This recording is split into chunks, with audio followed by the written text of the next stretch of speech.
Okay, good morning mga kapatid. So, bago tayo magsimula, pakita ko ng sticker ko. Ganda, no? Ang topic natin today. Ang topic natin ngayon, so, konting public service. Yan. Public service. Yan. Sa mga tao na naghahanap ng trabaho sa Singapore at gustong magtrabaho sa Singapore at mga nakahanap na ng trabaho sa Singapore. Yan. Okay. So, yan ang didiscuss natin ngayon. Sa mga kababayan natin na naghahanap ng trabaho from the Philippines, online nila, jobsdb.com, jobstreet.com.sg, indeed.com.sg, indeed.com.sg, monster.com.sg. So, lalagyan natin yung mga links sa baba. Yun yung mga job sites na ina-apply natin. Yung pag-apply ng trabaho, alam niyo na yan eh. Matik na yan. Kapag may trabaho na kayo, nakakuha na kayo ng work, yung SPAS naman yung kailangan ma-approve. Bago kayo magpunta dito, dapat approve na yon. Okay? Ganon yung mga procedure dito. Sa Pilipinas, meron tayong batas na sinusunod, which is, una, kailangan mo ng OWA. Attend ka ng PIDOS. Okay? Tapos exit clearance yata yun, exit clearance. Para makalabas ka ng bansa. Sa Pilipinas, madali na yung procedure. Tingnan nyo na lang po dun sa POEA. Yung procedure na sinasabi ko dito ngayon is SPAS, EPAS, and Work Permit Application. SPAS or EPAS application. Okay, ano ang SPAS? Ano yung EPAS? Yung SPAS and EPAS, yan yung parang visa o yung card o yung paperworks mo para makapagtrabaho ka sa Singapore. Ito yung approval na binibigay ng government sa isang tao na na-hire ng isang kumpanya. Okay? Kapag na-hire ka ni company, si company mo, i-apply ka ng SPAS or EPAS, depending on your qualifications. Tapos, iyon yung i-approve ni government kung papayagan ka ba niya na magtrabaho dito. Kasi si government, check yung school. Number one, kung accredited yung school mo.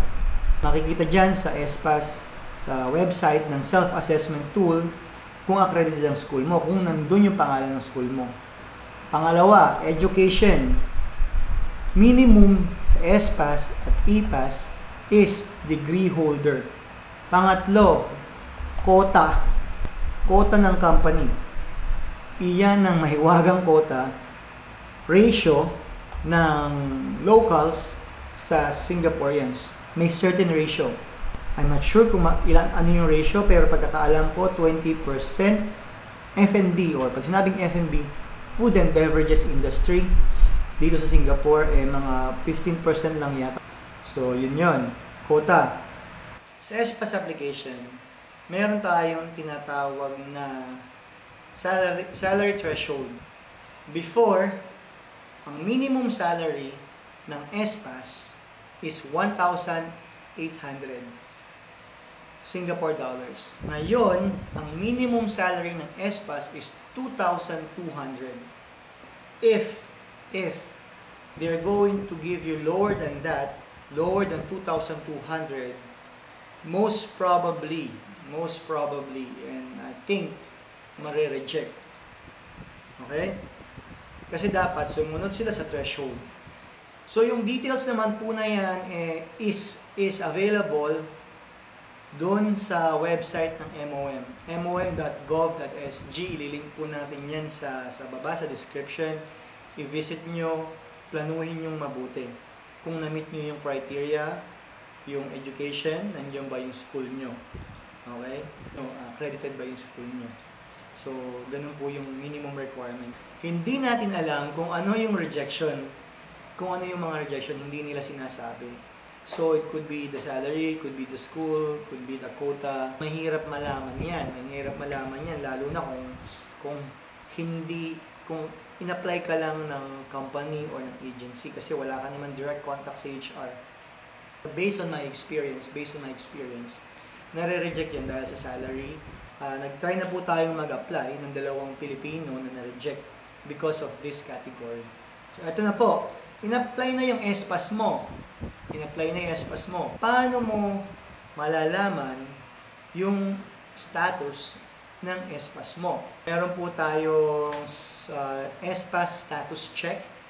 Link natin sa baba. Kaya lang, bago nyo makita yon, kailangan nyo malaman yung FIN number nyo. Yun yung SPAS number nyo. Or, gumamit kayo ng SPAS number ng iba para gamitin yun pang checks. Enter nyo dun yung SPAS at saka pangalan. Tapos, saka nyo palang makikita yung option para ilagay yung details nyo. Yung passport details nyo or application number nyo. Makikita nyo doon kung pending, approved, or rejected, whatever the status is. So, SPAS status check. I-link natin sa baba yun. Lalagyan natin ng description para maintindihan yung mabuti. Gano'ng katagal po ang approval ng SPAS? Okay, magandang tanong yan. Gaano katagal yung approval ng SPAS? Normally, within 5 working days, approve na yan. Sometimes ganun kabilis, sometimes 3 days lang. May in-apply kami dati, just to give a benchmark, IT siya, with experience, 3 days lang, approve kagad. May quota din kasi ng company. Sometimes, it could take 2 weeks. So, depende. Sometimes naman, pagka-apply mo, may result kagad. Pero most probably, na experience namin, rejected kagad. Meaning, there's something wrong. Kung ano yung problema, dapat yung rejected, dapat may idea at least yung nag-apply kung ano ba, at saka kung ano yung kulang. Kung may quota, may quota naman yung company, may quota naman kami, bakit hindi na-approve yung pass?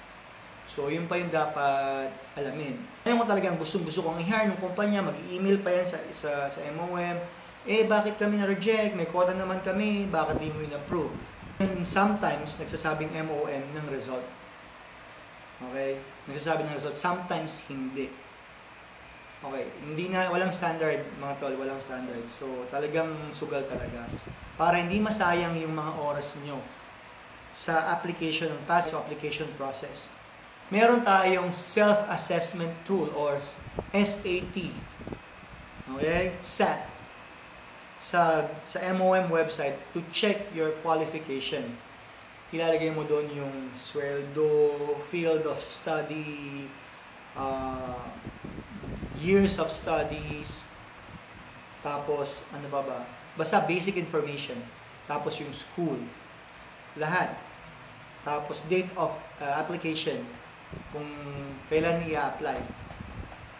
Alright? So yun. Kung i-run nyo yun, nakikita, ano ba nakalagay doon? Kung qualified ka. Pagka hindi qualified, unlikely to qualify for SPAS. Talaga nakikita nila. Try nyo, pwede nyo try yung website na yan para sa mga nag-a-apply, nagpa-plano mag-apply sa Singapore, maplano nyo mabuti. Para hindi masayang yung oras. Para hindi masayang oras sa pag-apply, application process. Okay? If you're going to ask me, kung pupunta kayo dito dapat may work na. I would suggest kasi medyo mahirap talaga na sumusugal. Pero hindi ko naman po kayo pinipigilan. Bahala po kayo. Kayo yung choice nyo yan. Kung willing naman kayo, it's up to you. But it's suggested dapat may work na bago magpunta dito. Kasi unang-una, cost of living dito medyo mahal. Kapag mag-a-apply ka, pag bahay dito, 1 month deposit, 1 month advance. Ganun po. Tapos yung pamasahe mo dito, most probably pagka nag-ano ka talaga, pag may work ka na, mga around $80 to $100, depende kung gaano kalayo yung ano mo sa work, yung bahay mo sa work. Unang-una, be smart. Kung ito yung work mo, hanggat maaari, makakita ka ng malapit, yun na yung kuhanin mo. Let's say 2 bus stops away, 3 bus stops away, 5 bus stops away is okay. Okay po yung ganun. Pipili ka ng murang-murang bahay pero ang layo ng biyahe mo 1.5 hour. 1.5 hour dun sa trabaho mo. Ganun din, yung tinipid mo na pamasahe, magagastos mo rin. Yung tinipid mo, pambayad ng bahay, magagastos mo rin sa pamasahe. Pagod ka pa, makikipagsiksikan ka pa sa MRT or sa bus. Yes, may siksikan din po dito pag rush hour. Okay, I think, basically, na-cover na natin lahat. Pag may question kayo, lagay nyo lang sa comment. Then, I will do my best effort to answer all of your questions. Alright. Peace.